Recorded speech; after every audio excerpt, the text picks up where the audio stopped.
Art is an outlet towards regions which are not ruled by time and space. The beginning of the 20th century oversaw an era of transition from traditionalism to modernity among social upheaval and discontent throughout the world.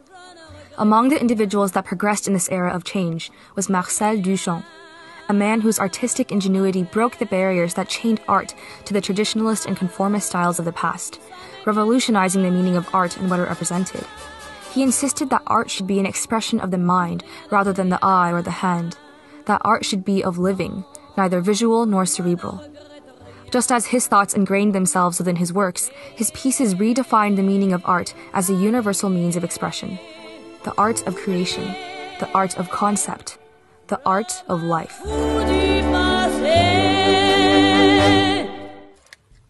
On July 28, 1887, Marcel Duchamp was born in the city of Blainville, Crevon, Normandy, France.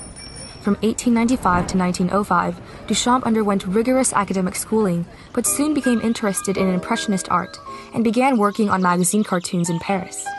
There, he was exposed to numerous styles and forms of art, spending the next few years toying with post-impressionism, fauvism, cubism, abstractionism, and futurism.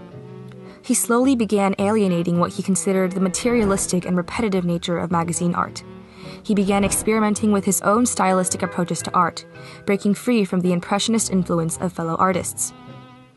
Duchamp's increased fascination with transition, change, movement, and distance began to manifest in his art and experimentations.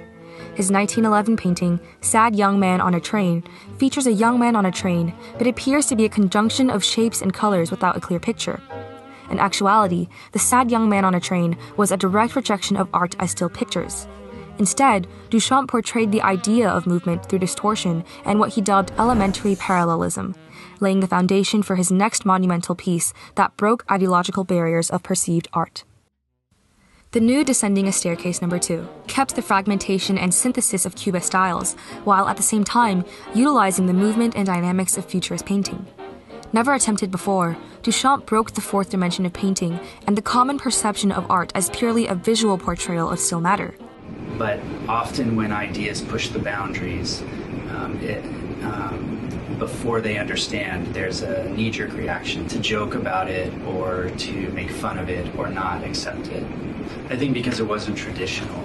Nude Descending a Staircase depicted a nude, but in some cubist, futurist manner that no one was ready to accept. Even though it didn't find a home in Paris, the nude achieved international fame at the Armory Show in New York City, where the American audiences were confounded by new avant-garde styles.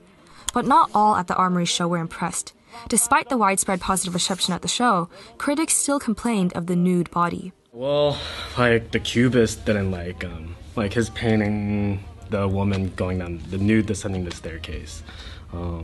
I don't know, it looks pretty Cubist to me. It's got the same browns and blacks, right on the same time period, but they said you're not in our club, you know? They said you're probably more like an Italian futurist than like a Cubist. But the success and popularity of the nude furthered Duchamp into ideas of movement, transition, and the manifestation of distance and change. Until now, Duchamp had painted nudes and portraits of post-impressionist and fauvist styles, but wanted something beyond what he deemed retinal art. Art meant to please the eye with stylistic choices. Instead, Duchamp sought to paint at the service of the mind, emphasizing conceptual values over aesthetic appeal. With the idea of emphasizing conceptual value in mind, Duchamp set out experimenting with what he dubbed the ready-mades. Duchamp's ready-mades challenged centuries of artistic ideology and broke the artistic barrier of the superficial adoration of visual aesthetics by using anti-retinal principles. The ready-mades were common objects, and the idea was that an object is a work of art because the artist had decided it as so. So in his studio apartment in 1913, Duchamp unveiled his first ready-made, bicycle wheel, a bike wheel mounted upside down on a kitchen stool. The following year, he furthered his idea when he bought a common mass-produced bottle rack at a department store and proclaimed it as a work of art without altering its form. However, on July 28, 1914, World War I had broken out and brought about an era of drastic change into the 20th century. Duchamp, who was exempt from military service, escaped the war to the United States using the numerous network of connections he made during the Armory Show 2 years prior. 2 years later, in 1916, Duchamp created The Fountain, a urinal he bought from a local plumbing store and signed Armat. A urinal that flushed away traditionalist ideas of art identity, attacking the visual and methodical art that society obsessed over, and destroying the romantic ideas behind the process of creating art.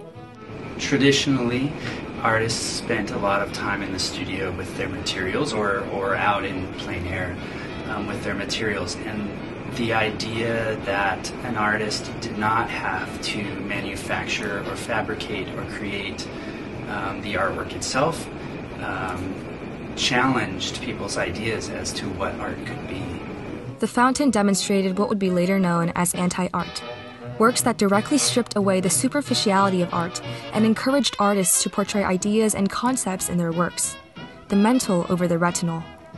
However, before the end of World War I, Duchamp interrupted his work, moving to Buenos Aires and then returning to Paris. In Paris, he stayed with Francis Picabia, a friend and fellow artist who then introduced Duchamp to the emerging Dadaist circles that enveloped post-war Paris, and revolved heavily around satirical, nonsensical productions created with contempt for the past. Acquainted with Dadaist circles, Duchamp would produce his first Dada-inspired piece, LHOOQ,